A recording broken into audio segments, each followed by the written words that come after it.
Good day. So aton obrahon karon kay magreplanta sang aton nga indigo fera.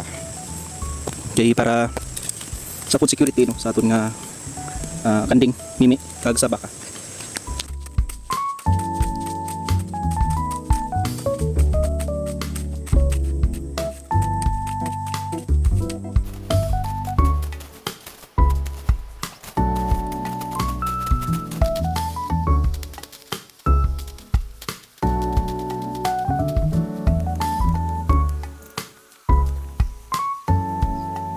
Aton nga uhinan sinino yung mga overcrowded mga puno kay para pas sila madagko.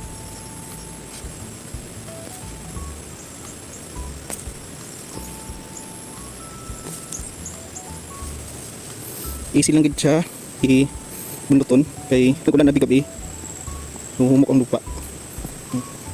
At you can see daw wala man sang rootstock nga na mautod ang iyang punuan. For naton itanom diri, make sure nga ang soil, ang lupa, ikumuson mo nga mapulbos siya na para dili ma-stress ang rootstock diri sa may imo nga buho. Guys ni. Yan. Kumuson anay utang. Kag wala na kon siya gina fully nga punon sa kalupa kay para na ay space no nyari ko magulan nga mag-fill in diri sa sulod para mabunyagan siya.